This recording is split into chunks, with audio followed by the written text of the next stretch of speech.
listed there as well is community broadcast media, the print, and the monitoring and the evaluation.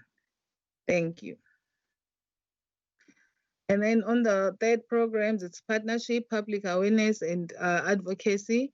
So the strategic programs, which will position the agency as an authoritative leader and voice in community and small commercial media by proactive advocacy and lobbying interventions, and stakeholders that are established, the relationships that it has had by this year. That's what the program entails.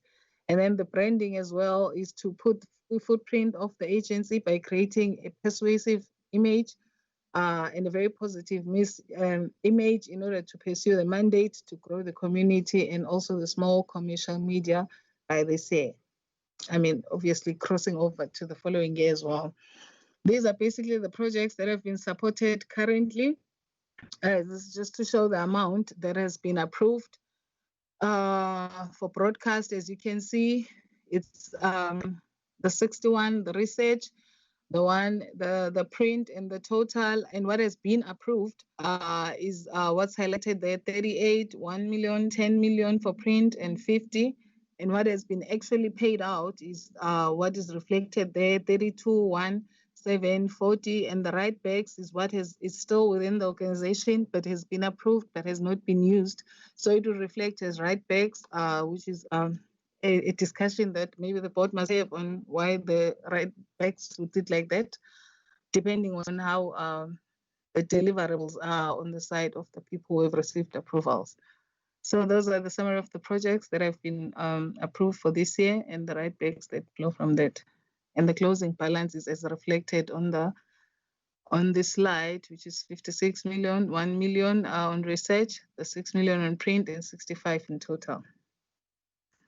233. Thank you so much. I hope the presentation was comprehensive. Thank you. Thanks, Chair. Thank you, Ms. Khumalo. I just want to be sure from your side, Thembinkosi, that you've been able to let the members in. I just saw in the messages that they've been trying to get in and have been waiting to be let in the meeting. Otherwise, thanks for the presentation, Ms. Khumalo. As I said, honorable members will then interact with you. Once again, I call you to relax and engage with members. Honorable Gumbu will be the first to interact with you, followed by Honorable Mackenzie. Honorable Faku will be the third one. Other members will then follow from there. Honorable Gumbu, I think to allow the flow of the discussion, after the member would have asked you the questions, once you can answer, then you will just answer directly, not through the chat, just to facilitate the discussion. Honorable Gumbu. Thank you, Chairperson. And good evening, Ms. Khumalo. Evening, honorable member. And I hope you are doing fine this evening. Durban is cold, member. And you have relaxed as the chair has requested you to relax. Just two issues or two questions. Having listened to your presentation, I now have an understanding that you have some qualifications in the legal field. And I just want to understand that how can those qualifications in the legal field assist the board of MDDA if you are appointed in the board? That's the first question. Did you get the question clear? Yes, I did, honorable member. Okay, thank you. Secondly, I just want to get your view on the role of the MDDA in promoting community media in a digital environment. If you can just respond to that. Did you also get the second question clear? Yes, I did get it. Yes. Thank you, Chair. Yes. Can I go ahead and respond? Yes, that's what I said. Immediately after a member, you can then come in, Okay. not via the chair, just to facilitate the discussion so that it's interactive. Okay. Honorable Gambo, as I was saying, because Honorable the Gumbo. agency Gumbo is Yeah. apologize. Yes. I'm saying by its very nature, the agency is a creator of statute. It's a legal, it's created by law. So whatever happens there is legal. The actual, it being run by a board on itself is a legal creature. There is company laws that must be adhered to. There's PFMA, all the list of legislation that I cited earlier in my presentation.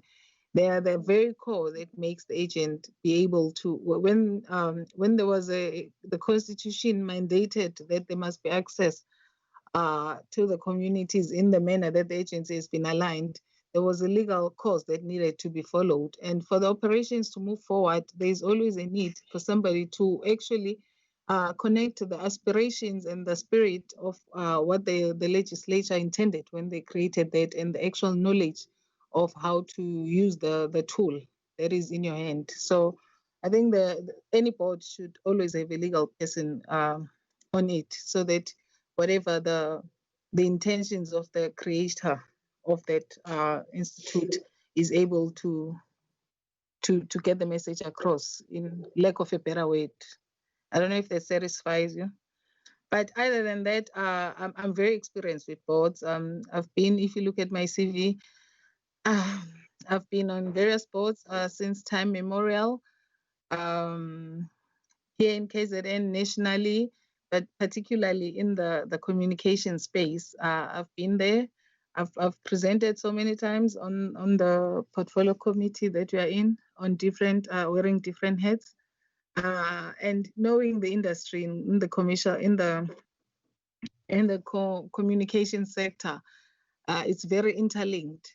So whatever the ICASA is issued, whether we're all different sectors, you'll always get to know what must happen. So the legislation that is there is interlinked. So me being in this board would actually be an added advantage, because I'm familiar not only with law, but with the sector generally and what is really needed. I think the second question is the role. Honorable member, can I move to the next question? Yes, you can, with the permission of the chair. No, the chair has given permission already. So Yes, you I can think proceed. Yes. That's the question. the MDDA would be able, the role of the community radios in the digital space. Was that the question? Sorry, I'm not writing down. Especially now that the whole country is moving to the digital, I think the allocation that is 5% for research.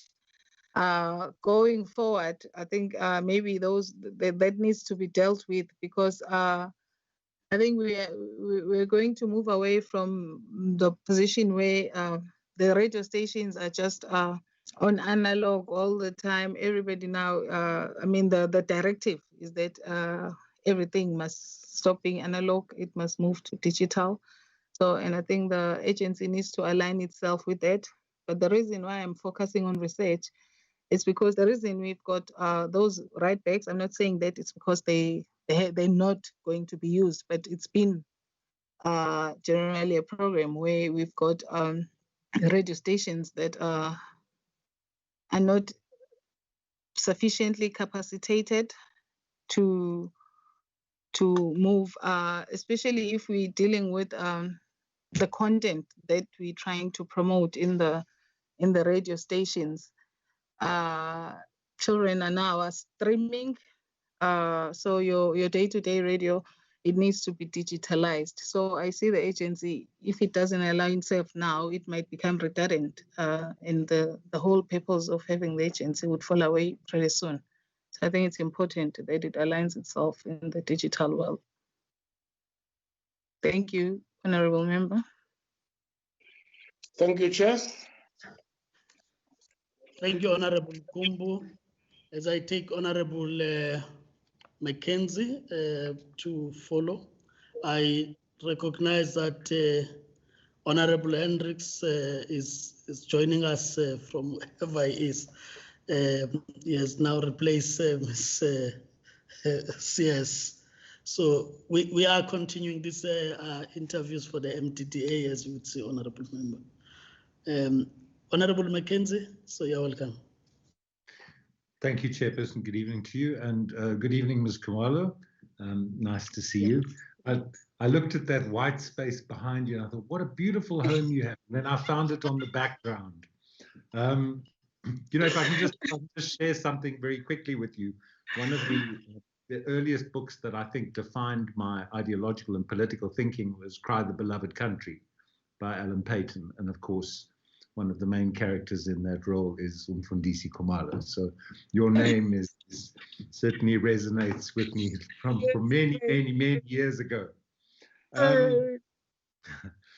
Ms. Khumalo, you know, we're in a very tough time globally as well as in South Africa economically. And we had this before the advent of COVID. I think we were dealing with a low growth situation and lots of difficulties in that area. COVID has just obviously exacerbated this for us and made it much worse. So you can, just from the outside looking in, unfortunately I don't have access to Mr. Mboweni, not even on Twitter anymore because he's been silenced. But I would assume that the MDDA's budget is going to be revised downwards. So you're going to have to, your mandate is critically important to give voice to the voiceless, but you're going to have to do a lot more with a lot less. How would you go about doing that? What would you prioritize in the MDDA as a board member? And how would you go about expanding or getting more of the outcome that we want, which is more voices represented, but for less money? And I'll leave you to answer that question any way you like. Then as a second question, are you familiar with any issues between the MDDA and ICASA, for example, and the role that ICASA plays in the MDDA's activities? If you can identify an issue, it can be a positive or a negative one, and tell me if it's positive, how you will enhance it, and if it's negative, how you will set about resolving it. And I would prefer real issues, please. And then your Honourable Gumbo, as you partly answered my question. I was going to ask what unique value you brought to the board, and clearly your knowledge of government and SOEs is peerless. And you said sector and legal knowledge.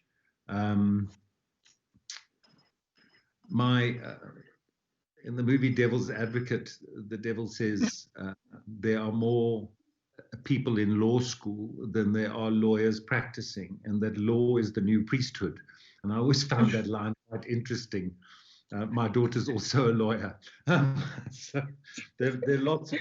So in addition to those skills, and I'm not knocking your skills for a minute, like I said, they're peerless. I mean, I can see in terms of governance the incredible value you would add to the board.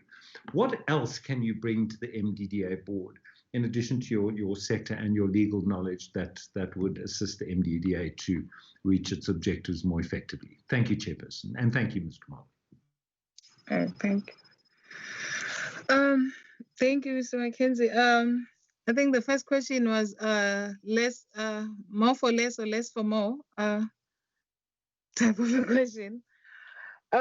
As I'm saying, I can't talk outside what is already there. Like on the last slide, I think my emphasis would be on the write-backs and why, if there are approvals that have been given out,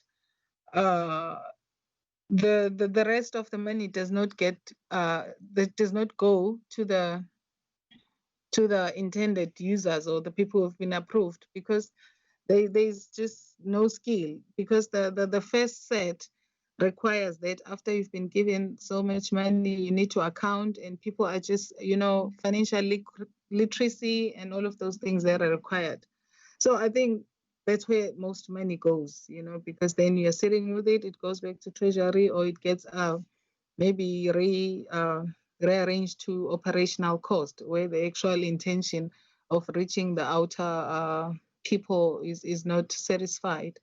So I think we need to just deal with that internal issue of what we have already. How can we utilize it to the optimum, you know, other than actually saying that so we need to go out and, well, obviously we can still do a bit of fundraising. We can always get other partners to buy in. We can always, I always think that there are more people who are interested in this, where we've got you know, I give you the service and you take it back, where we incubate maybe our recipients of grants and all of those. There are different ways in which we can try and get money other than getting an allocation from Treasury. But I still feel that internally we still need to streamline the systems that we have. We need to capacitate people. We need to understand what to do with what is already in allocation inside the organization. I think that would be my approach in terms of that. But as I'm saying, I've never been there, but that's how I view the organization, is where it can actually gain some momentum going forward if there's a cut in budget. Can I be reminded of the second question? Where, sorry, I just. The second question is the issue of relations. That's right, Chair. Between the MDDA and ICASA, and there, if you can give specifics and how you can help resolve those. Have I captured you well, Honorable Mackenzie? Yes. I remember the question very well. I know. Practical wise would be the frequency. I think that there's always that issue when there's an allocation, maybe for a radio station, and there's a certain area that maybe there's a conflict. You know, there's always an issue about frequency. I don't know if I need to be specific about such, but even on a practicing side, we have been approached, you know, to assist on those matters. I've always found that with the spectrum in the context that it's in now, without opening another discussion on that, there's always been just that issue where maybe there's less frequency, where there's been an allocation, or where there's an application for a certain radius, and then there's always that conflict. So I find that usually becomes the major program. That's what brings MDDA and ICASA head on in most cases. I don't know if that's real enough. I know you asked for a real example. Huh? Okay. And then the third one is either then the legal sector knowledge. What do I bring in? I'm a very outgoing person. So stakeholder management. If there are budget cuts, I think I'll be the one out there looking for what needs to come in. Lobbying generally, and I think there's just a lot that I can bring into the board, other than being a stuck-up lawyer, as it may appear. I don't know if I've covered that enough. Thank you. Yes, thank you, Chair. I'm covered. Thanks, Mr. Thank you, Honorable Mackenzie. I'll now take Honorable Faku. Thank you, Chairperson. Greetings to honorable members. Good evening, Ms. Kumala. How are you today? I'm fine, Honorable Faku. How are you? I'm good. I think I like the sense of humor that you have, the way that you laugh. And I think the Chair has explained from the beginning that this is an interaction. I see that you have a lot of experience legally, but you always have been. I just want to ask you, in terms of diversity, Okay, I think Honorable Gumbo asked you this question. What is your understanding of the media diversity in South Africa, in your own opinion? Can you hear me?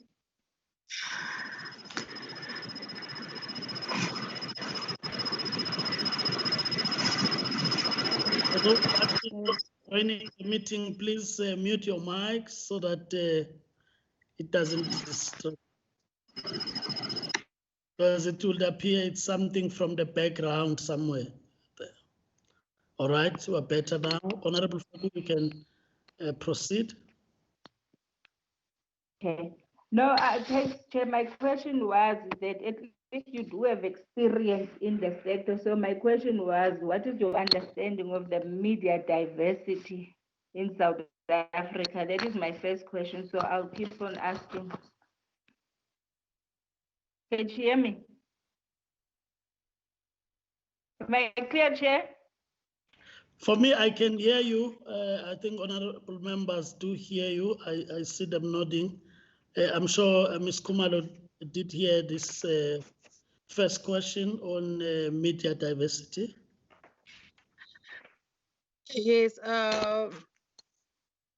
yes, you're asking my understanding of media diversity in this country.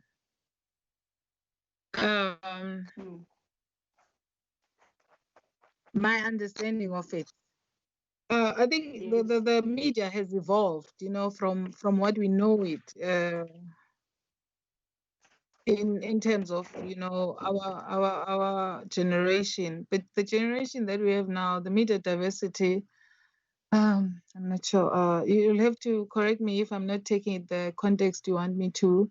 But I think the media diversity is at some point it used to be just a few things, maybe the stations, the radio, and the print. But now it has gone digital, and diversity that flows from digital is just endless. And for me, I don't really have a context where I could talk about media diversity in this country. But for the purposes of the act, in the way that I read it, is that in whatever context that the person on the street needs to have access to media, to information, and in whatever context, own it, not only just know about it. And that's the diversity, I think. It's the way I see it in that context. Okay, then my second question is, ICASA had also licensed trust as community radios, and it was difficult to understand how trust could be part of community development projects, since the trust was regulated by the Trust Act. As of today, community media was faced with contested space where community radios were located next to each other, for example. This created a huge challenge for the relevance and sustainability. What do you think can be the solution to address this problem? Okay.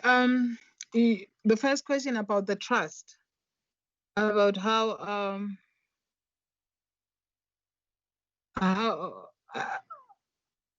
I think a trust is a legal entity in its own, and it can be utilized in a manner that it's supposed to serve the purpose. So if a trust is being operated in the context of, there is nothing illegal about what is happening. The use of a trust can be used to actually to further the needs of the community. You know, it's like a co-op or a trust or whatever, or a company, or in whatever context.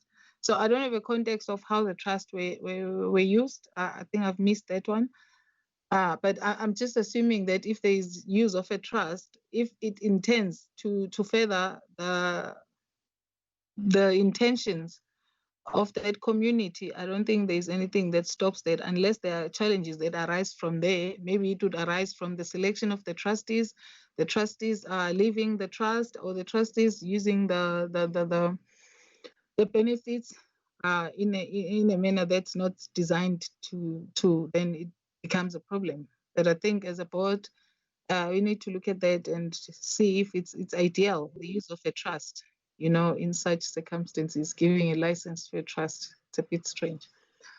But that's my opinion about it, Honorable Member. I don't know if I've covered you. Why do you think that it's strange to give a license to a trust? That is where I want you to come on the last point that you're making. Yes, yeah. I'm just saying that ideally, if you open a trust, there will be trustees, you know, there will be a founder and a trustee, and that goes with it. So a radio station, if I'm just imagining that if it's being If I can just ask you, Ms. Kumalo, I think you mentioned an important point at the last when you were finishing up. Well, hello. Yes, ma'am. No, I'm saying the point that you made, I think it's an important page. Now, I want your legal advice as a board member to say that, do you think that ICASA must give licenses to trusts?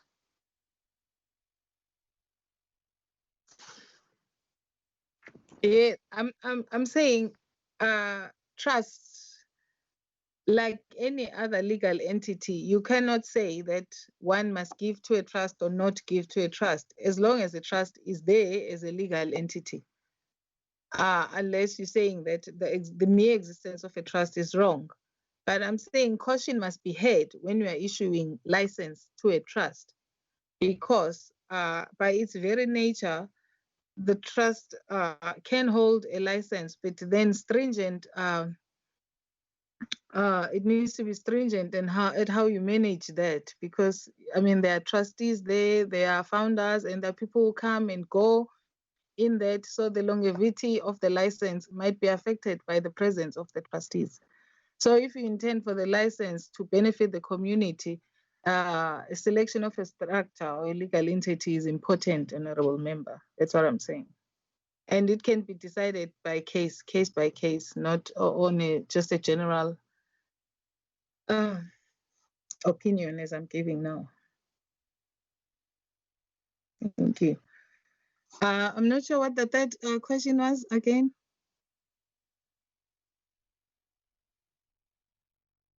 Yeah, Honorable Faku also. Thank you. Yeah. Honorable Faku, can you hear properly now? I'm covered, thanks. Okay, thank you. May I just, Honorable Kubeka is now connected.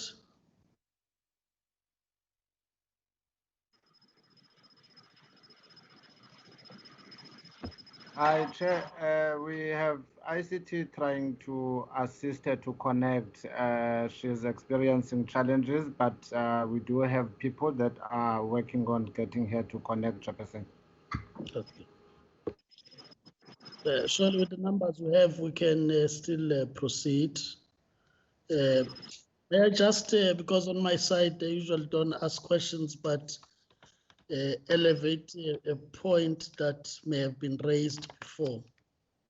Just to go back to the point raised by Honorable Faku, which I couldn't really pick up your answer on that, in case I may have not noted well what you would have used as an answer. I think the point raised by Honorable Faku in this instance relates to the role that the MDDA has to play in ensuring that different voices are heard, especially at a community media level. So you then have many of the community radio stations, or probably community print media, allocated in a space to a point of other sustainability.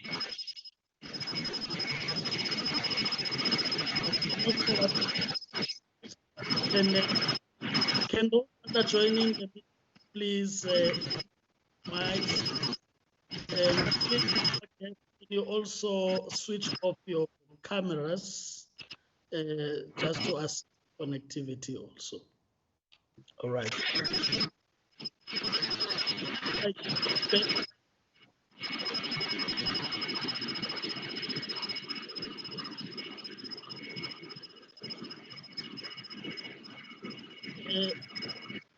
Ms. Kumalo, when you mute your mic, what happens? I'm just saying, if you can just mute your mic, I just want to see if we still have the sound. Yeah, it seems better now. Better now. Yes. So if I can just go back to the point, I think the point I was making was that the question relates to the competition you have, if you will call it competition, but I will say the balancing act that you need to do.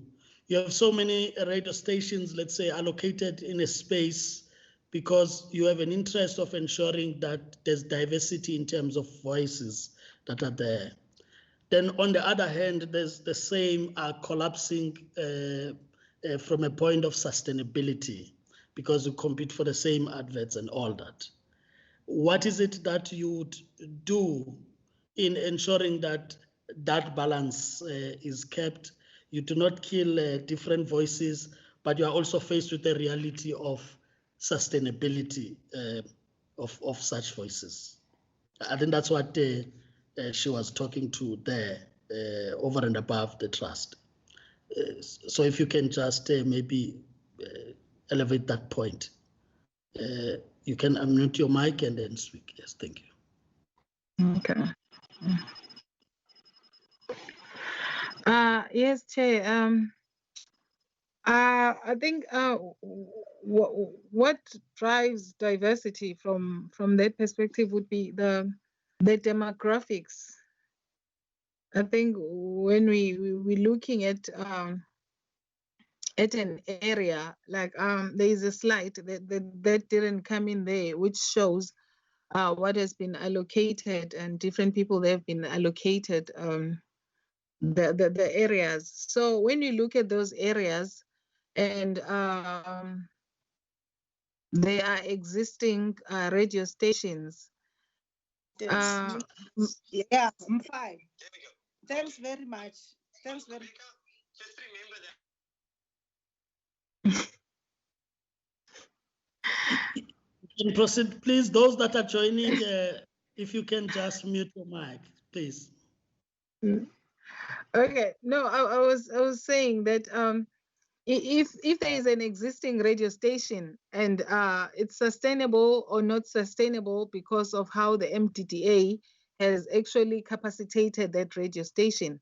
So for an application to arise from that station, from that area where there is an existing radio station, it means there is that lack of capacitation that already exists. So for me, it's not actually assisting people on the, it's the role that the MDDA needs to play on actually capacitating what is already existing on the ground, because we would not on the same area or people on the ground be a request if what is already down there is already sustainable. So a research on why what is already there not sustainable is an issue, and then we must actually provide what the other licensees already are lacking at. If it's capacitating the current or expanding the current licenses and its conditions, that would be ideal. Or if it's allocating a new license that's actually giving a different perspective to the demographics that are on the ground. Because as you know, other radio stations were given at a certain age for a certain generation, but now we've got different generations. The print media has also evolved to a certain extent, and with the digitalization that's coming in, it's going to be different ways. So we need to be flexible as a board to interpret the legislation and make it flexible in that it allows for that kind of diversity, and not be to be too stringent on the approach. So I think that the law as it stands, it allows for that. It's just how we apply to it. And I think there should be consultation now and again with the current licenses, with the community, so that we understand what needs to be done for that diversity to be alive. Thanks, Chair. I don't know if I've covered you. All right. No, that's the point I wanted to hear properly for my own notes. I see Honorable Kubeka has joined the panel. Thank you very much, Chair. Yes, Honorable Kubeka. She would have also, as I said, all members received the CVs, all members received the presentation. Even those who are struggling to connect, she has got questions for you, I'm sure. So I will give over to her to ask questions based on what she has looked at. Honorable Kubeka, you are welcomed. Thank you very much, Chair. Let me first apologize because now I don't know what is happening. I think it's on that side, not on my side, Chair, because the technical problem needs to start at afresh again on that side when they try to assist me. Anyway, how are you, Ma'am Leah Kumalo? Is it the one? Yes, it is, ma'am. It is, Honorable Ma'am. How are you this evening? Durban is cold, ma. It's freezing. Okay. No, let me do this. Let me just have only 2 questions for you because somehow I get lost, so I can't get clearly maybe for other members what questions did they manage to ask you. But I'm just having only 2 Honorable Mayor Leah Kumalo. As we find ourselves in the current socio-economic situation due to COVID-19, what do you think can MDDA do different in future with regard to assisting especially community radio to keep its audience? Then the second one, the lack of governance and accountability of the MDDA boards in the past was viewed as a great concern. What do you think led to it? And what is it that you bring to the MDDA board to address and correct this concern? Thank you, Chair. Thank you, Honorable Kubeka. I think on the first question, it's the relevance of the community radios. I know that at some point there is an obligation for commercial radio stations to empower radio station, the community radio stations, and it's always a feeling that maybe they're feeding the baby and the baby becomes too much or too bigger than them, because that's how much power the community radio stations potentially have.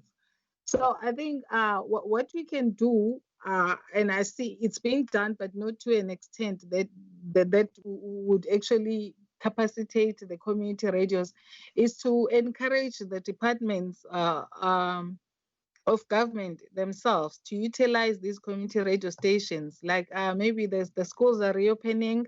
If the voice of how all the things are going to be distributed, they come over there. So you find that the advert, the advert spend is allocated mostly to community radios.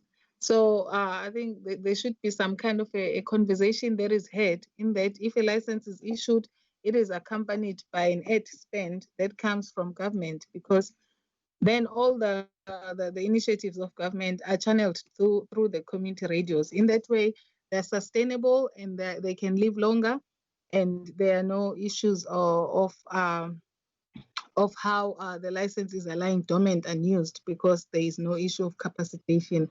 But mostly also, as I'm saying, it's my passion that the licenses must be capacitated. They must be given financial literacy They must be able to account for their own books. They must be able, because the more they get the revenue that they get, if they don't have that financial literacy, they're going to fall flat into their faces. So I think we have that responsibility if the board can look at it that way, that the government is actually encouraged to utilize the community radio stations, not that to take away from the commercial radio stations, so to speak. I don't know if that covers your first question, Ma. Yes. Okay. And the second question,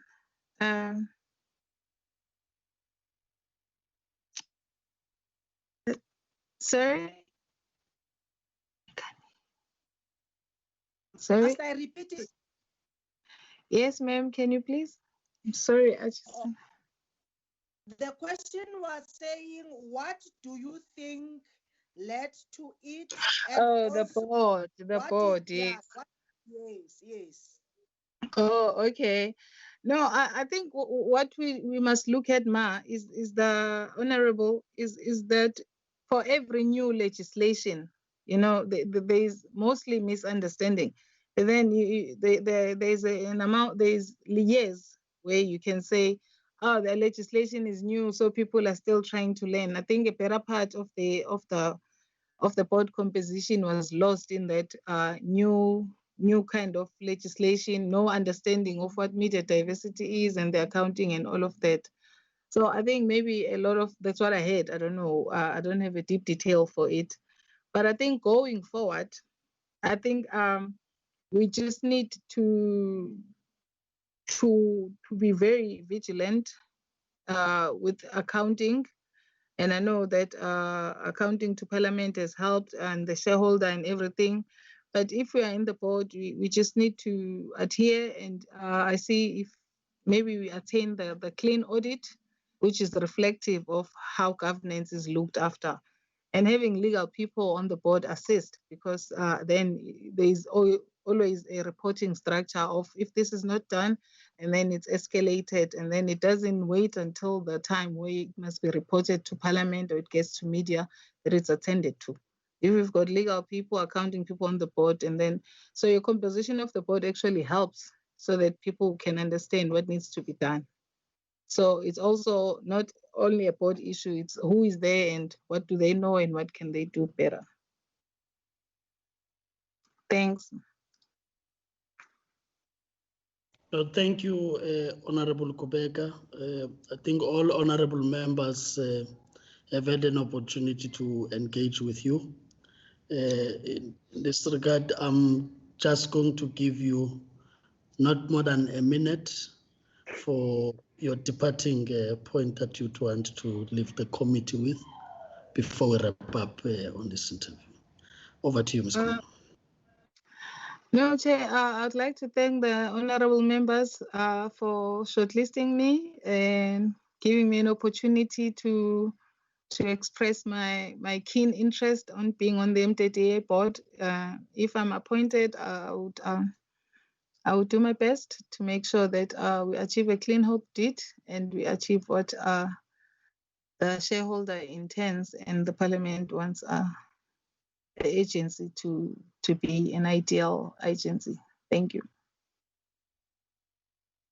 Thank you, Ms. Kumalo. As I said, we've come to the end of the interaction. I hope we would have achieved what I said earlier on, that we take this as an interaction, that you share answers with the panel, and surely from the questions posed by honorable members, you'll also have an opportunity to still reflect beyond the interview itself. So please, as we say at this point, I know it's an evening. You said it's chill in Durban. You'd want to also get something warm. Please have a good evening still. In that score. Thank you. Any Thank you. further communications, the administration that was interacting with you in preparation for the interviews, you'll still be able to interact with them. Otherwise, thanks for making time. Thank you so much. Yeah. Thank you. Okay. Cheers. Bye. Bye. Okay. Thanks. Should I hang up? Yes, yes. Can then leave the meeting formally. Thank you. Tembinkosi, do you have candidates? Yes, Chairperson, the candidate is just joining. She will be with us at any moment that she's come in. Ms. Rosie Mutene is the next candidate, Chairperson, and I had a discussion earlier with her, so she knows what to expect from you. And just to reiterate, I will be sharing the presentation from my side. Thank you, Chairperson. Thank you, Tembingos. Good evening, Ms. Mutene. Hi, how are you today? Good, good. Ms. Mutene, as we welcome you on this evening, I just want to deal quickly with the formalities. You are appearing before a subcommittee created by the Portfolio Committee on Communications in the National Assembly. So this subcommittee reports to that committee. The National Assembly rules also allow a committee to put up a subcommittee that focuses on a particular matter. For purposes of this subcommittee, our focus is the appointment process for the MDDA board, of which you have been nominated and shortlisted to come before the committee as you are here this evening. Without waste of time, what we will do then, we'll introduce briefly the honorable members that are in the subcommittee. Thereafter, we'll allow you in few minutes to briefly introduce yourself, and in that introduction, you will infuse your presentation, so there would not be a gap between the introduction and the actual presentation, which you, in few minutes.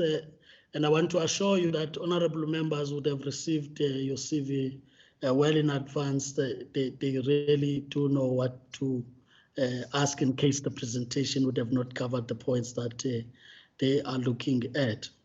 So please understand it in that way. But the other thing I always say to the candidates as they appear before this committee is that we do not take it in the strict sense of an interview as you would know it, but we take it as an interaction that you share with us in your answers, and that honorable members can pose the questions. And surely at the end of the interview, we would have learned a lot from your answers as the panel, but surely you'll also have learned from the questions that honorable members would have posed to you. So please relax and feel welcomed, and just engage with the members.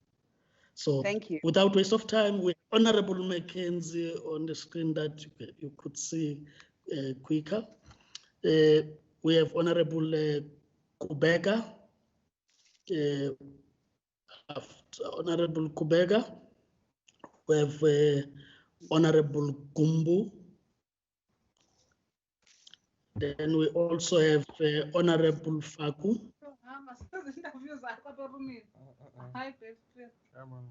Honorable Faku, I'm sure she's also trying to, she's connected. I'm sure there may just be one or two things I still. Hi, Chair. Yes. Good That's, evening. Right. That's Honorable Faku, but you'll see her as she interacts with you. Okay. Chairing, Honorable Maneli is chairing. So I'm the chair of the session for today, right? Okay. That's the brief introduction of the members present. We do have two other members who are held up in the other engagements, but we have the numbers to proceed with the interview. I will now Charlie, welcome you to now speak to the committee, introduce yourself briefly, and get to the presentation immediately. Over to you, Ms. Thank you. Thank you very much for the introduction and a warm welcome to everybody. A brief introduction. My name is Rosie Mutene. I am South African. I suppose my career has been twofold. The first fold is I've been in the media industry for the last 25 years, starting in front of the camera, then learning my way back in terms of directing, producing, and then finally into broadcasting. I've also traveled extensively across the continent with my own talent agency and when I worked with MNet Africa, through media and through my activism. That leading into the second part of my career is I've been in the activism space for the last 17 years. I was trained through an organization called Power, People Opposing Women Abuse. And I was trained under advocacy, creating awareness and for gender-based violence, counseling and so forth. And what over the last couple of years I've managed to fuse is my expertise within the media field with creating an awareness and creating, I suppose, breaking down those barriers of speaking about certain issues, particularly gender-based violence, and of course, highlighting issues within the LGBTQI community. I have, as I said, worked extensively across the continent, and I actually lived in Uganda. And I moved there purely to try and understand the media landscape within Uganda, because I worked with a broadcaster. I was head of productions, programming, and acquisitions for a locally based network there, to understand the impact of media and also understand how advocacy works and how we could work and change in various communities. And I'm going to talk about a little bit about that in my presentation on how we could possibly adapt some of those principles to what MDDA what they're about. So going into my presentation, I want to highlight what media is. And as we know, media is the communication outlets or the tools that are used to store and deliver information or data. The term refers to the components of mass media communication industries such as print, media, publishing. As we've noticed, especially over COVID-19, there's the decline in print media and publishing, which is inevitable because of obviously everything is going into digital, but also that is also excluding a huge part of our community who haven't, for want of a better word, caught up to the digital information and understanding the impact of that. So that is something that we really need to look at in our communities, because not only is digital taking over, but it's also pushing away from literacy. And so we need to implement policies where we can bring back literacy into different communities. Going back to what media is, there's also photography, cinema, broadcasting, and advertising. I'm very, very passionate about the power of digital content, and of course, what I mentioned before with literacy. And with my work across Africa and working in the different underdeveloped and underprivileged communities, there's also different types of media that work per region. And I think that is something that needs to be explored a little bit more within our country. Moving on to the idea of diversity, broad aspect, people always understand diversity as being in racial, ethnic, social, economic, geographical, and academic. But this also includes different people from different backgrounds, religious beliefs, political beliefs, sexual orientations, heritage, and of course, life experiences. In terms of what the MDDA do, and I broke it up, and I needed to break up that it's a statutory agency whose mandate is to promote and ensure media diversity. And when we mean statutory, a lot of people don't understand that it's required, permitted, and it's enacted by statute, which means that the agency is responsible for upholding the law and looking after the community that it serves, which is very, very important, which moves to my next point, because South Africa being a democratic country where it's supposed to serve all of its people, and the MDDA should reflect the needs and the aspirations of all South Africans. I will be honest, I think there's, and this isn't just in terms of MDDA, but in terms of broader aspects of other agencies within our government, is that there are a lot of marginalized communities that have been left out, and I'm going to go into that. So as we know, during the apartheid, many communities were marginalized and disadvantaged, and therefore they didn't have access to the media. And of course, MDDA needs to redress this process. I believe that an opportunity for MDDA for this will to provide skills training, specifically in telecoms and digital media. As I mentioned before, when I lived in Uganda, although a lot of the areas were underdeveloped, There was a very, very high end and strong population following on mobile networks and of course radio.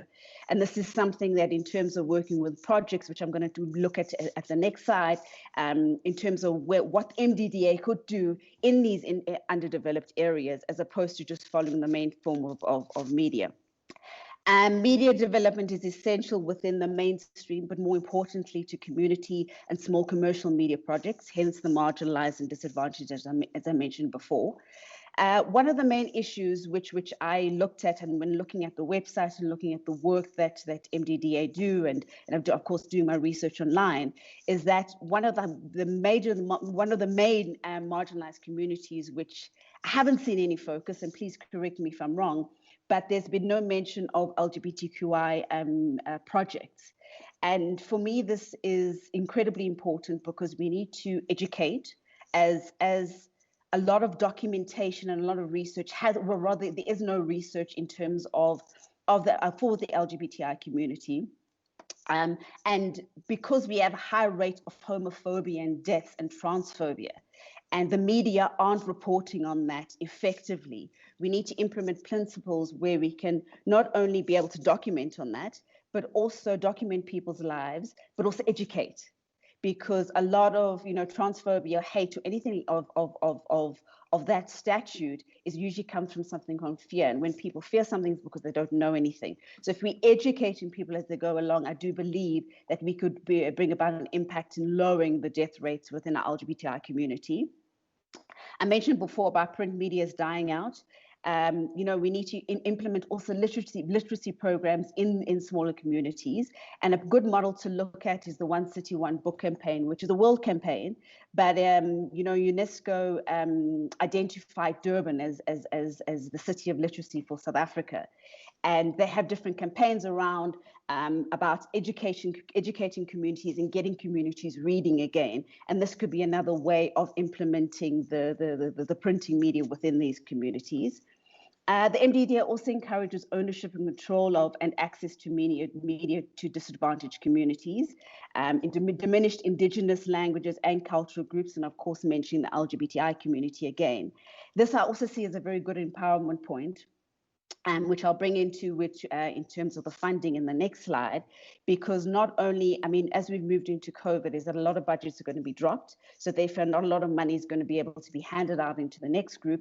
And so we need to find policies and projects that we can work and rather create collaborations with people, where people can then take ownership of projects, as opposed to just handing out huge lump sums of money and just letting a project run on its own.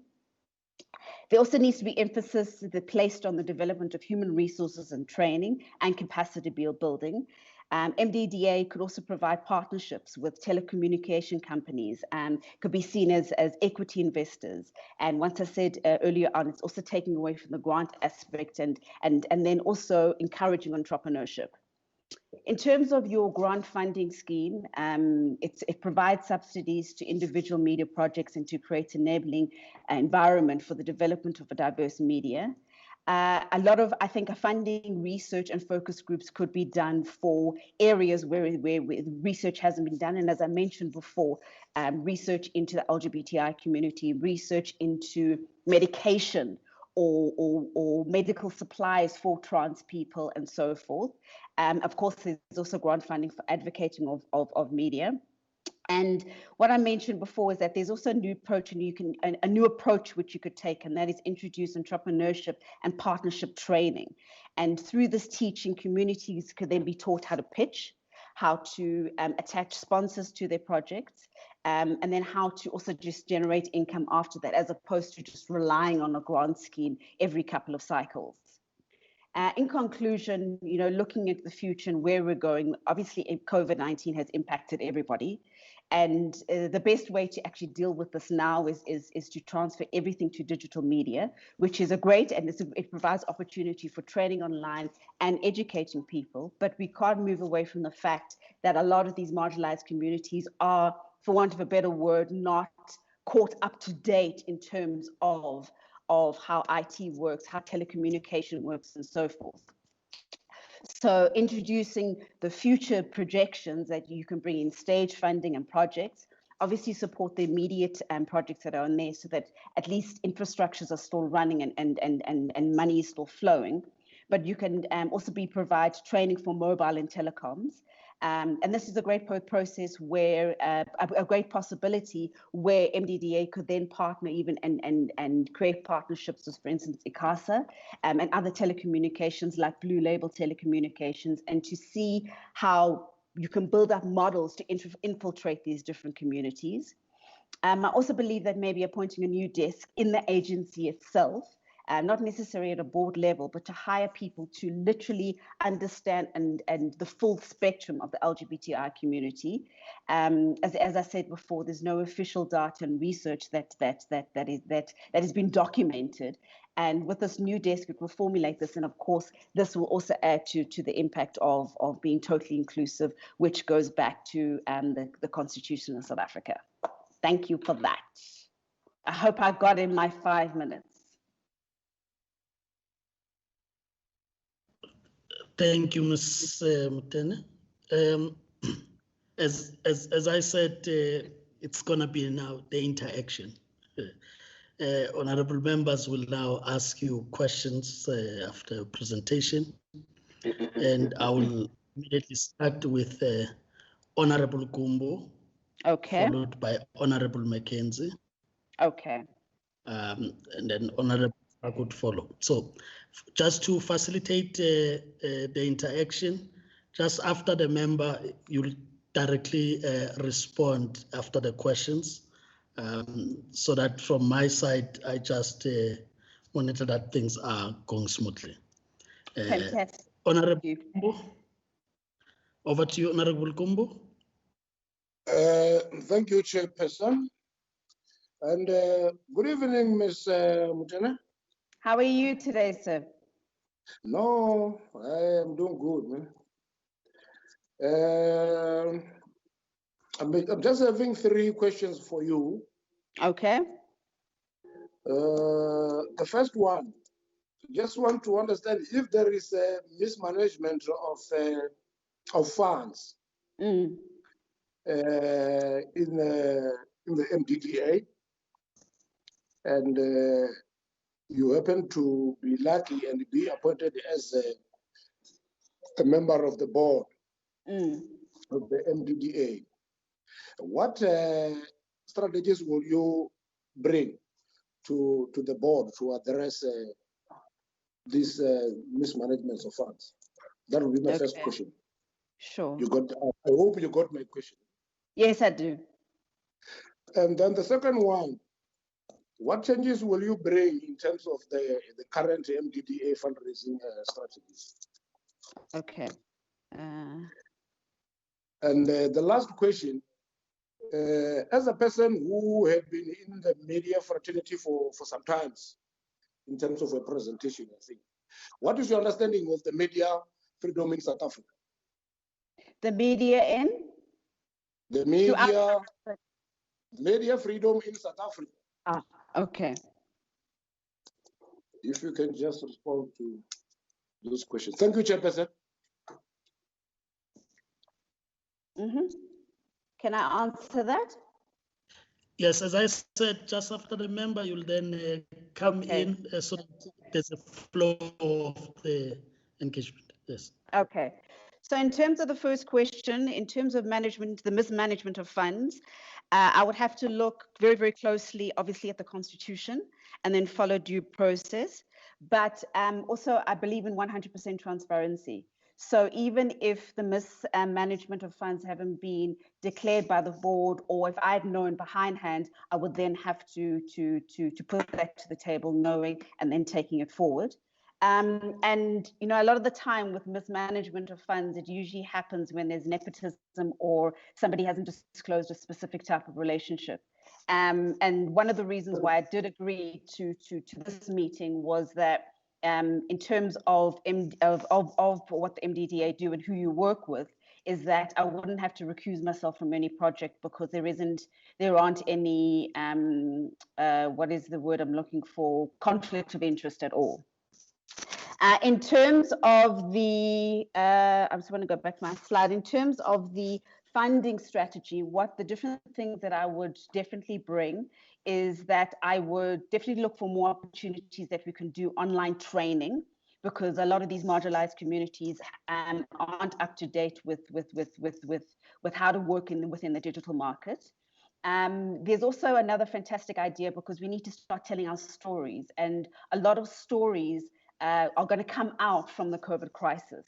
And one better way is also through photographic workshops. And I've seen this happen. Perfect example, if you look at the Market Theatre Photo Lab, they run different workshops with underdeveloped communities about explaining the narrative and explaining and telling people stories. The beauty about photography and with modern day now is that we don't have to invest in very, very expensive Canon cameras and so forth. We can use just normal cell phones that have a cell phone camera. That also then links into another branch of the funding model, is that we can have a connection.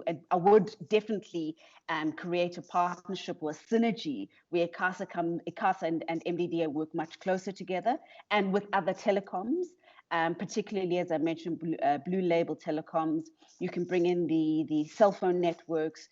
And the reason why these partnerships are important is because of COVID-19, budgets are going to be dropped.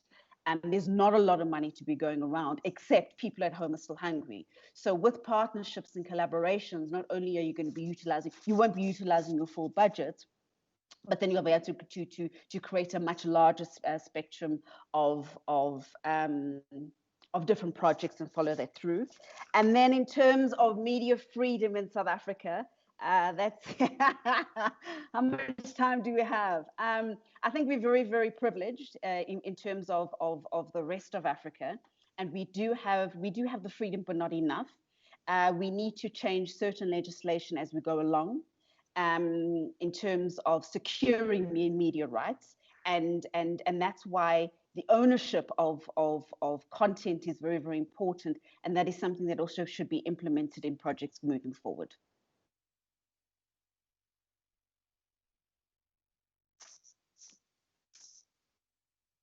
Okay, thank you. Yeah, thank you, Honorable Kumbu.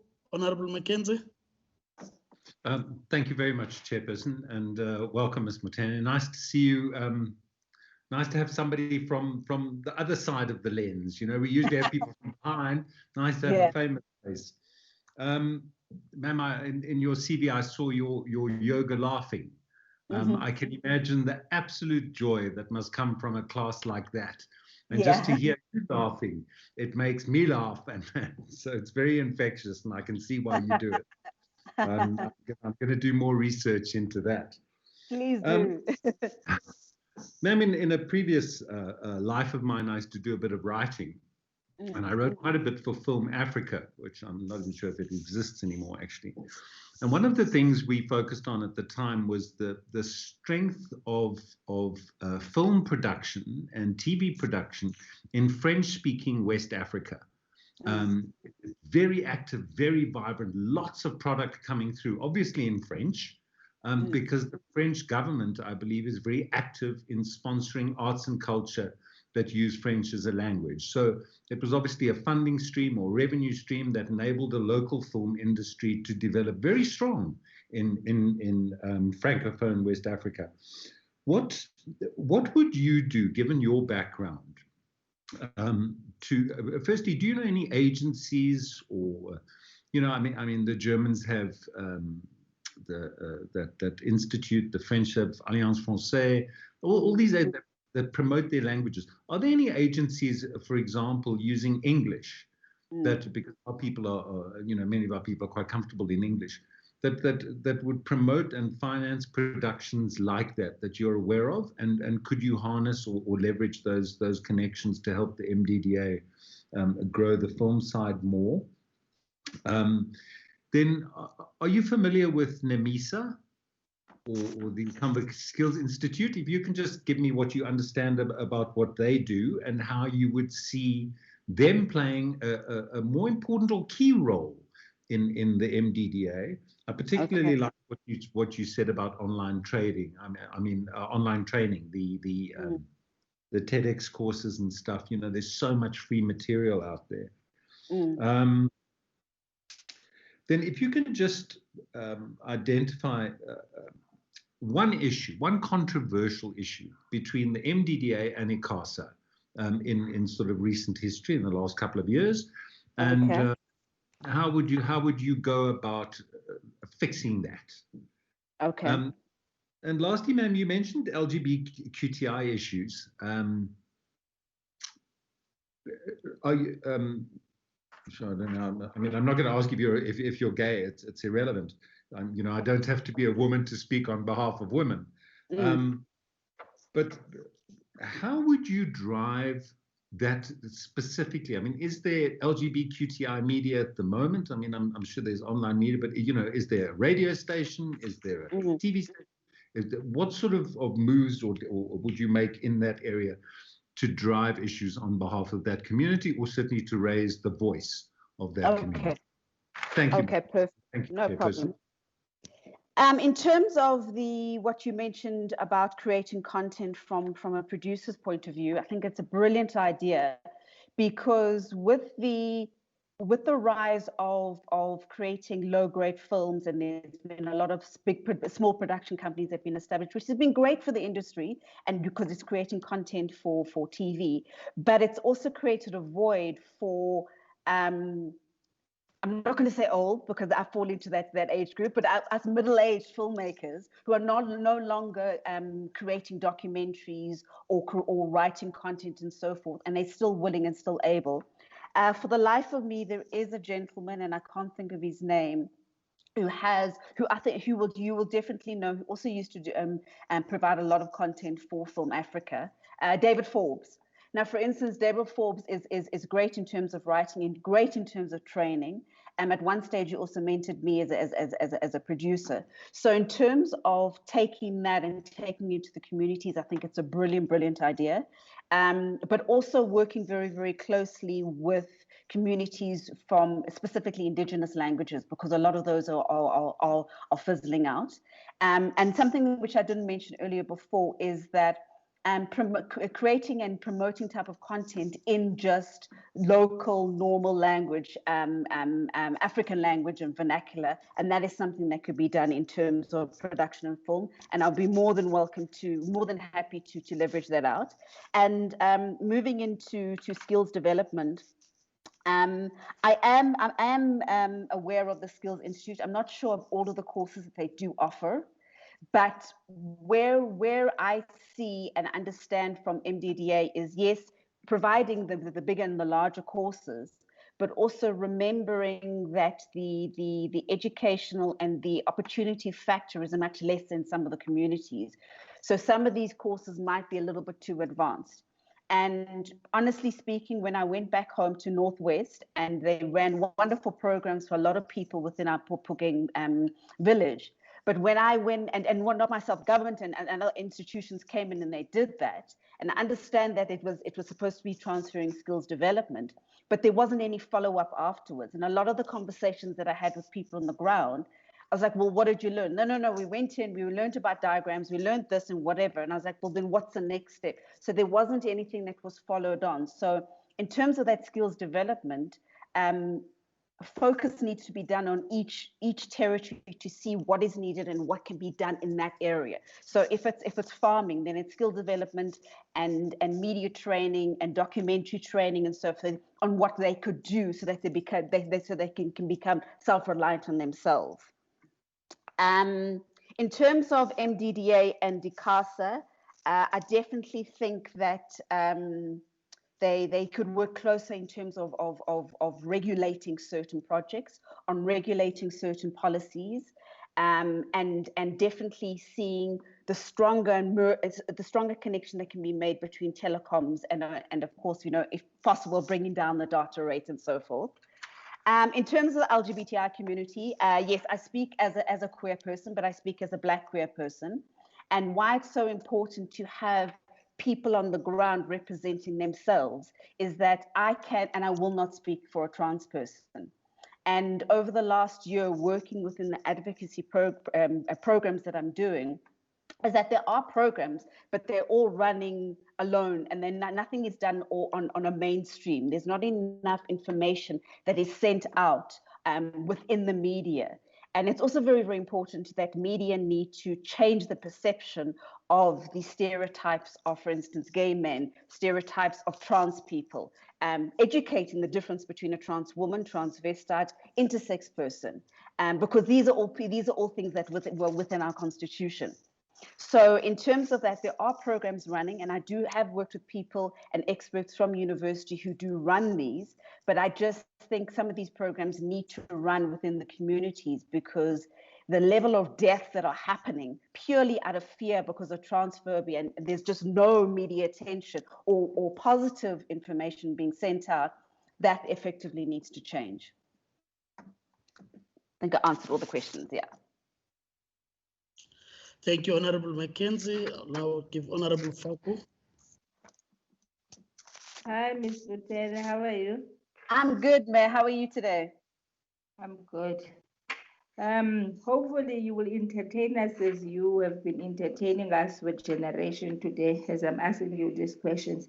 I thank you for coming so late and for waiting. We appreciate that, and for taking this time to apply to form part of this great work. And I know that maybe you will be one of the people, if successful, who can contribute towards making sure that what you have mentioned can be achieved. First, I want to understand, what is your understanding of good corporate governance within the context of the role of the board? My second question is, you've been in the industry for more than 25 years. What needs to be done to diversify the media landscape to ensure media diversity? Okay. And then my last question is, how is media literacy and illiteracy important for equality of citizenship? Thank you. Sure. In terms of good corporate governance, I believe by 100%. You know, I've sat on many boards and many NGO boards, and I resigned last year from Power Board purely from the aspect is that I believe that I've been there too long. And why corporate governance is very, very important is, from a board level, to make sure that the agency is running accordingly. And for instance, last year, the NGO was running without an executive director or CEO for a while. We were working on an interim basis. And it was so important that our board followed corporate governance, where we then made the decision that as a board, we would then step into the operations of the organization until somebody took it over. So I do believe that corporate governance is very, very essential, but I also believe that we need to almost have a relearning and a regrouping of what corporate governance is, because a lot of the time where there's been mismanagement or things haven't gone according to plan, people have always used the excuse of not really understanding not knowing what corporate governance is. So we need to definitely go through that relearning again. Diversity, sorry, can you just repeat the second question again? What about the diversity media landscape? Okay, what needs to be done to diversify the media landscape to ensure media diversity? Right, so definitely inclusive of everybody, and it's all very well to be speaking on behalf of people, but the challenges that we could be facing in Pogeng in terms of what media has been sent out, what problems are they having with media, is very, very different to what the challenges are, perhaps what's happening in Kwakwa.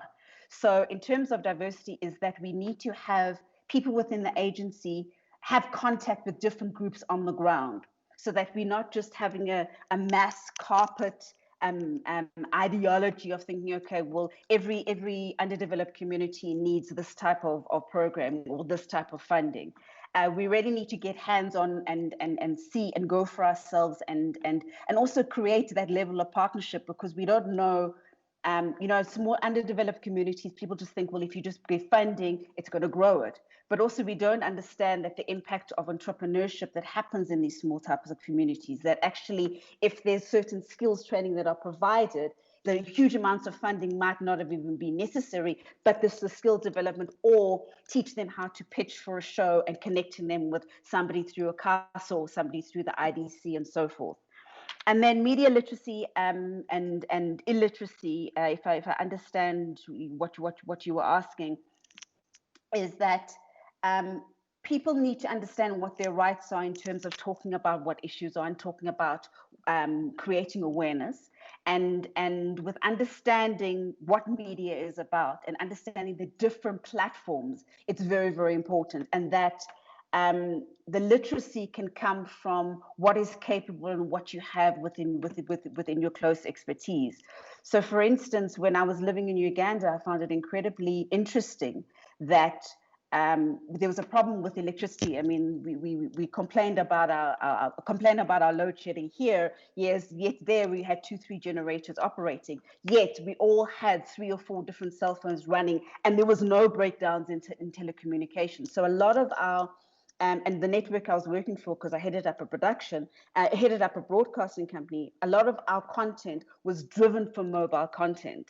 And so this is something that we can teach in terms of if we try to send creating awareness across, teaching people basically how to use phones and how you can use your phones to adapt to your farming, to your company and so forth. But then also bring in the aspect of what I brought in before about the fact that many communities aren't reading again. So we bring back interesting and fun projects through the different modern technology, but then it's also enhancing the literacy and media literacy. Thanks, Chair. Thanks, Mr. Thank you, Chair. Honorable Faku. I'll now take Honorable Kubeka. How are you this evening, Sis Rosie? I'm fine, Mayor. How are you today? I'm fine. Actually, I'm happy to see you. And indeed, I would like to understand and to know very well that what pushes you actually to have an interest of being a member actually of this board of MDDA. Do you think that that thing that have pushed you, it's gonna assist actually the MDDA in these challenges that MDDA it is having at the moment? Okay. Then secondly, Sis Rosie, I would like just to understand, as you know that the ICASA in 2019 had to close a number of community radio stations due to severe of non-compliance with the rules. And also the Centec also complains about the non-payment of the signal distribution fees by some stations. What do you think, Sis Rosie, that the MDDA can do to improve the situation? Okay. Then the last one, Sis Rosie, on the issue of the print media, with a decline in print media consumption and a move towards digitization, what do you think the MDDA outlook towards community print funding should be? Those are my questions to you, Sis. Sure. Rosie. Thank you very much. Oh. Okay, so what pushes me? This will either get me accepted to the board or close my book forever. My 3 passions in life are woman, Africa, and the arts. And so I live and breathe in terms of advocacy and people's rights. And I love our country and I love our continent. So the reason why, for me, what attracted to me and why now it was important for me to get into that space is that I had my media background, I had my advocacy background, and because I have access to so many of these smaller communities and I know what is happening and nothing is being done, I just feel that just instead of just being the voice for the voiceless, and I hate that term, but I mean, that's what a lot of my activism that I do online, but actually be able to be in the driving seat where we can make that change happen. And I'm about, and why I said inverted commas is that I'm about creating spaces where people can speak for themselves. So when I mentioned before about creating a help desk or for LGBTQIs, because a lot of the time we don't know what the demands are. You know, I can speak for myself as a queer person, but I can't speak for a trans person. I can't speak for a person who's living in KZN. And we need to hear those voices and then amplify those voices. And the best way to do that is definitely through media. In terms of ICASA and closing down and community radio stations, you know, radio isn't lost. Radio is still incredibly, incredibly powerful. And it's still part of our tradition, especially African tradition of storytelling. And so I think in terms of MDDA, this is a perfect opportunity where it's not only going to be enhancing training on the digital space, but it will also give platforms for people to take ownership of their work and then continue with that. And that is through podcasting. And there's so many different other platforms. And if you look at models with West Africa, is there a lot of radio stations, not necessarily under ICASA rule, have created, but it's all under podcasts. I mean, I have my personal podcasts. I have ownership of that. You know, when you have a sponsorship come on board, whoever runs the sponsorship, whoever runs the podcast can then take an equity in a percentage from that. And then that, of course, is also promoting entrepreneurship. So that's another way of looking at that. But then also in terms of a lot of radio stations closing down and not making payments, is that, and you know, this is something that you could look at later on, is that what was the process in terms of the funding and explained, and the funding that is handing over, what level of financial literacy do the people have, of understanding, okay, within this trench, it's supposed to be going for this amount of money. Within the media space, something is always bound to go wrong. So, you know, if you could be working in a radio and suddenly a light pops out, you haven't budgeted for that, but that is already like 3,000 Rand. And if you don't have that light, then you're not going to have any transmission. So it's all of these different things. How was the budget looked at in terms of handing things over to these different radio stations? And then the third question, you said with the decline of print media, I can't remember what else you said, sorry. You said the decline of print media. I don't know what I wrote. Sorry, I wrote so quickly. Okay. I was saying, based on the decline in print media consumption and a move towards the digitization, what do you think the MDDA outlook towards community print funding should be? I definitely think that there should be still an impact of print funding, because there already are existing programs that are running, and that is purely to keep communities flowing, especially during the COVID crisis. But this is a perfect opportunity to bring in the online training of heads of different agencies that are based in different communities, who can then transfer the skills to people within the industry. And then, of course, this keeps in with keeping safe distance with communities and so forth, but definitely moving into online training. And then going back to my aspect of bringing in the telecoms, you know, South Africa hasn't utilized mobile content like the rest of Africa has. And that is the direction that it's going to. So for instance, not to single out a telecom, MTN a couple of years ago was selling space for 8 hours of content. Now, in production, 8 hours of content is a lot.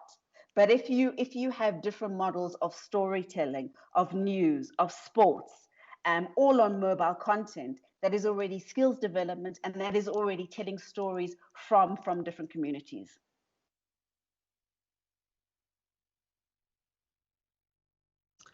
Thank you, Honorable Kubeka.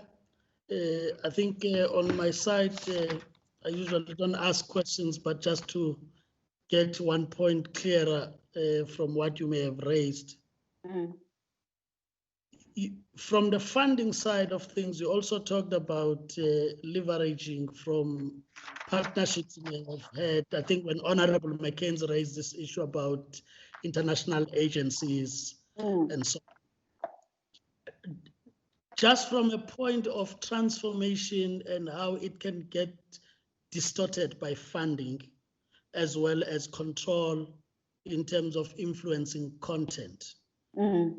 How practically, just share your own perspective, practically, how can you deal with that aspect? Because sometimes the funding can really drive content in a different way, and that once you thought that you are creating space for many voices, but the funder may drive it elsewhere, and it distorts the whole thing that you wanted to transform, to ensure that people's voices are heard. So practically, how do you think you can get that balance? I think definitely transparency and clarity of where the ownership and the power lies. So the funding might be handing over and there's a partnership, but the main goal is to empower a specific community. So if you're going to be transferring skills, within a small community, we'll use Thunderbell Park for an example. You're bringing in a partner, both will be working, and if there's skills development transfer to people within that agency over a certain amount of time, where money is going to be given off in different trenches. But there must be common knowledge between two parties of who ownership is going to be taken and what direction that project needs to be taken. And the policies will be very intricate, because the outcome needs to be in line with what the specifics of that territory are looking for. So as I said before, what challenges we might have here are very different to what challenges would have in KZN or challenges that would have in Mpumalanga. So you need to work within those specific goals and what will empower and enhance that community.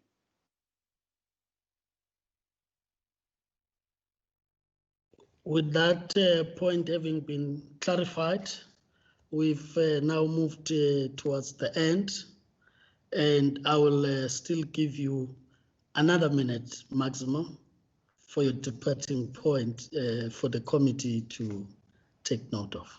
Over to you, Ms. Mutton. Thank you. Thank you very much for the opportunity. Another thing which I didn't mention in my opening, and it's ruffled a lot of feathers, but you know, speaking clearly about what people want, sometimes a lot of people don't want to hear, and that is definitely something that I live by. I believe in listening to every voice in the room as opposed to me speaking for that voice. And as South Africans in general, we need to learn to understand that. And why it's so important to implement that is because of our high rate of xenophobia. A lot of marginalized communities and the problems that are happening in a lot of these communities because there's misunderstanding and mistrust between people. And for the media, it is so important for us to be that gap of communication, but it needs to be that transparent, and it needs to be that honest gap of telling the people, of sharing of what the people want to say and what to share. Okay. No, thanks once again for sharing with the committee, and I'm sure what we said in the beginning would have been served in that from the questions honorable members would have posed, you'll still have an opportunity to reflect beyond the interview. And I think even ourselves would have learned a few things from the answers we've shared with the team. Beyond this point, the administration that was interacting with you in preparation for the interview will still interact with you on any other matter. That closes actually the interview. As I said once again, you can have a very good night knowing that you've had a good engagement with the all right. Good night, everyone. Stay warm. Bye-bye. All right. Tembi, you'll, as Ms. Mutene leaves the meeting, just indicate if the next candidate is connected. Good afternoon, good evening, Chair. Good afternoon. What deep in the evening? Chairperson, I see Mr. Foss has brought some tea. So if you want, you can take 2 minutes of stretch whilst I'm trying to get the next candidate in. I'm not sure what's happening now. The candidate has been on the line with me, but I might need to call him now because he's not opened my message. So maybe enjoy the tea from Mr. Foss for 2 minutes and then we can proceed. Okay, all right. Yeah, I can see Honorable Mackenzie is trying to reach out.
Mr. Kedama.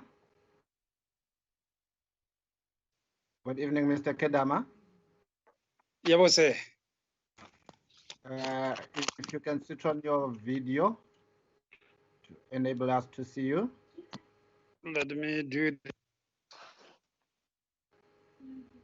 Chairperson and honorable members, we've been joined by Mr. Kondile Kedama. He's our third candidate for the evening, and we spoke to him earlier on, and we took him through the process that the committee will follow for the interview. Thank you, Chairperson. No, thank you, Tembinkosi.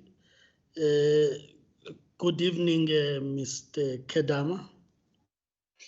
Evening, Chair. And yes. I hope you can hear us well there. Chair, I can hear you. You're audible. Okay, that's good. Honorable members, we are back now. We have the candidate, Mr. Kedama, before us. Mr. Kedama, just to dispense with formalities, as welcome you this evening. Just to indicate that you are appearing before a subcommittee of communications that has been established by the Portfolio Committee on Communications. As the National Assembly rules provide that a committee can set up a subcommittee. This one in particular focuses on the appointment process for the MDDA board and will report back to the committee. So this is the committee you're appearing before. And therefore the honorable members that I will quickly introduce to you are members of the subcommittee who will then interact with you. Immediately after I've introduced them, I will then allow you an opportunity to briefly introduce yourself. And in that introduction, you will then infuse your presentation so that there's no gap between your introduction and the presentation in a few minutes. We do so because honorable members have had an opportunity of going through your CV as well as the presentation itself, and therefore would interact with you from that informed position. Immediately after your presentation, we'll then give an opportunity to honorable members to ask questions, and that will be in a maximum of 5 minutes. And in that 5 minutes, it will be both the questions and your responses to the questions that have been asked by a particular member in that scope. So having clarified that, as I said, once again, we are welcomed this evening. I will introduce quickly, we have Honorable Mackenzie, as you see him. We then have Honorable Kubeka. We have Honorable Gumbu. Honorable Gumbu. Then we also have Honorable Fagu. They will also, you'll see them as also when they engage you. So that's Honorable Faku and then Honorable Kumbu. Chairing is Honorable Maneli, as you can see, Honorable Maneli. We have two other members that have not been able to join us, Honorable Majoz and Honorable Pambo, but were able to proceed given the numbers we have. In this regard, I'm not going to take time, but allow Mr. Kedama to take stage and briefly introduce himself and present to the subcommittee. Over to you, sir. Thanks, Chair. I don't know if it's my gadget that does. Chair? Can you hear me, Chair?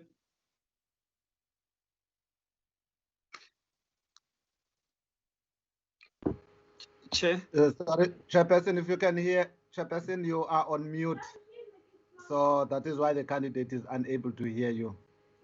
No, but I can, he heard me that At least he must keep his camera on. He's on now. Thank you. No, okay, Chair. Chair, I'm waiting for your people to load the presentation. Yes, as they load the presentation, as I said, you can, in the meantime, get to the introduction of yourself, then infuse the presentation. There it is, they're uploading it. Oh, no, thanks, Chair. Chair, I am Kondile Kedama, as indicated on the CV. Chair, professionally, I am in the space of communications. I have, Chair, played a role in the space of establishment, maybe, of community media. Chair, previously, some decades back, you'd remember that the reason that we have a community media today, it is because then it was branded an alternative media. So the new dispensation allowed for a new idea that would culminate in a form of community media. Chair, luckily, I've been part of some of the processes that led to what we call community media today.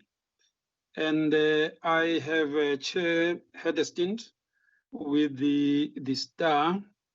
I had a program that I attended, Chair, the journalism program, that focused at the Pentec Peninsula Technikon then.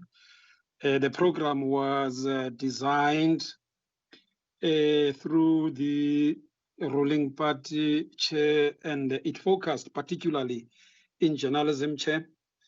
The later, Chair, we then, those who formed part of the program, formed the bigger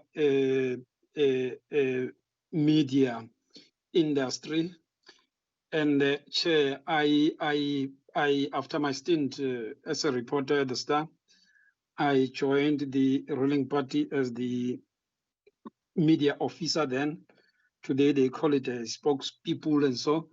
And later, Chair, I was responsible at the Free State Legislature communications. And subsequent to that, Chair, I joined the city as the head of communications. Chair, I have been part of a number of forums and other structures of both media and communications, with a special focus, Chair. Sometimes I would focus on writing, if Chair can maybe, and the leadership there. Google me. I produced quite a lot of work as a social activist, Chair, dealing with a number of issues. Chair, not so long, I think 2 years or so, I won a SADC award, writing on water, scarcity of water in the southern region. I, Chair, also played a pivotal role of elevating the city, and I was also awarded there as one of the good marketers. Chair, if you allow me, I will go through the presentation quickly.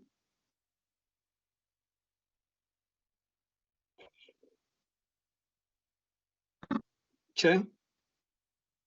Yes, you can proceed. As we said, you will infuse the presentation in the introduction. Yeah. Okay, Chair, but Chair can still hear me. Am I right?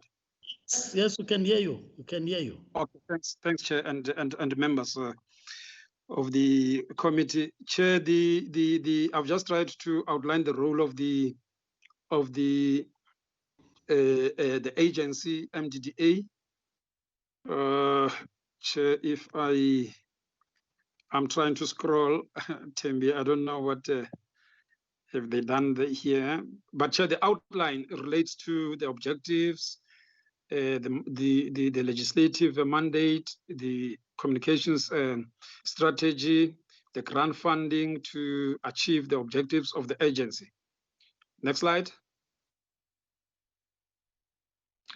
Chair, if you look at the mandate of the committee, sorry, of the agency, it's aiming at enabling the environment for media development agency to reflect the needs and aspirations of all South Africans, to redress the exclusion of marginalization of the disadvantaged communities, to promote the media development and diversity by providing support primarily to community and small commercial media projects. Chair, it also encourage ownership and control and access media by historically disadvantaged communities, as well as by historically diminished indigenous language and cultural groups. It also encouraged the development of human resources and training capacity within the industry, especially amongst historically disadvantaged groups.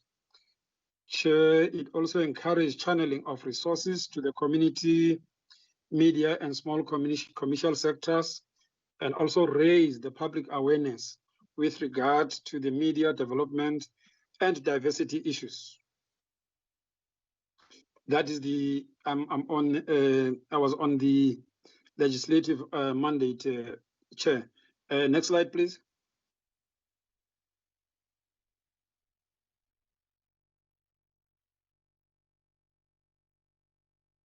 Chair. Yes, Tembinkosi, if you are assisting, yes. Yeah, that's the next slide. Okay.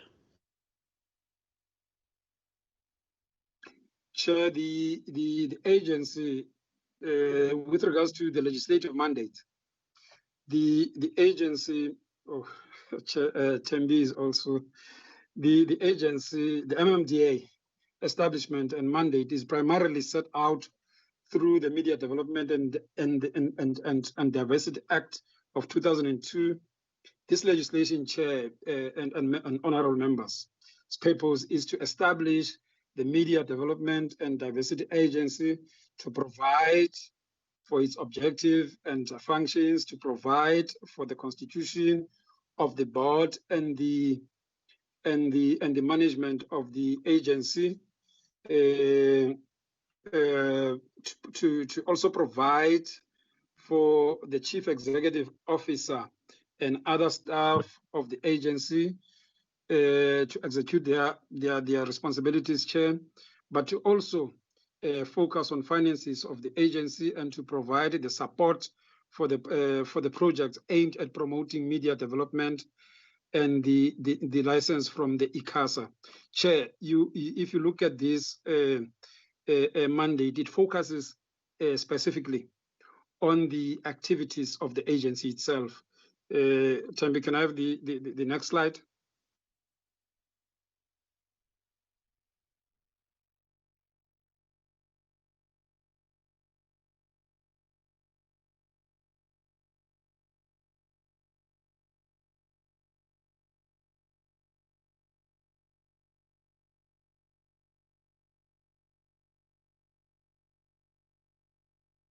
Okay, Chair, I'm just waiting for Tembi to. It's quite a small font, but. Chairperson, sorry, I am trying from my side to move with the candidate. I think currently I'm on the second slide of the legislative mandate, so the candidate can then direct me on how I should proceed. Yeah, I can continue. I just hope I'm trying to check if we're not repeating anything to members of the portfolio committee. Chair, the legislative mandates, as it continues, the MDDA must also ensure the adherence to the Electronic Communication Act of 2005, the Public Finance Management Act of 1999, that is PFMA, and the Promotion of Administration Justice Act of 2000, that is PAJA, Chair. the other point, Chair, that follows is these concern promotion of media diversity and development, good and accountable governance and administrative justice. The Independent Communication Authority of South Africa Act of 2000, as amended, Chair, which gives ICASA the power to grant and renew transfer and revoke licenses, also impacts on the MDDA, as financial support is only granted to those broadcast projects. Yes, Chair Tembi has just moved, but I had finished with that point. Chair, we are on the department's communication policy. Chair, what I wanted to demonstrate here, more than any other thing, it is to show that the agency is not performing on its own, or an agency that it's not working within a particular mandate. The Department of Communication Policy Framework demonstrates, Chair, the sum of its mandate through the establishment of the agency itself, that is MMDA. So the slide, Chair, was trying to show that the agency, that is MDDA, it's a statutory organ established through the Act and operates within the framework, the communication policy framework. That is what the slide was all about. Can you move, Temi? Chair, on the mandate of the agency, I've picked up some few points. That is, create an enabling environment for media development and diversity, which reflects the needs and the aspirations of all Africans. Redress of the exclusion and marginalization of the disadvantaged communities and persons from access to the media and the media industry. The last point on this, Chair, is promote media development and diversity by providing support primarily to community and small commercial media projects. Chair, on this slide, I'm just trying to demonstrate the target audience, which is your historically disadvantaged communities, the historically diminished languages, which we have covered earlier, and inadequately, oh, Tembi has just moved, but that was the last point. Chair, this is the last slide that it's focusing on grant funding to achieve the objectives. Obviously, Chair, the agency cannot perform without resources, but also the funding that would look, amongst others, it's targeted projects. Chair, also leveraging resources and support through technical assistance, conducting and funding research, Chair, which I will talk to, I'm sure, as we continue with the interview, facilitating the capacity building. Chair, I think this was the last slide that is also looking at advocating for media, which is advocacy for media, Chair.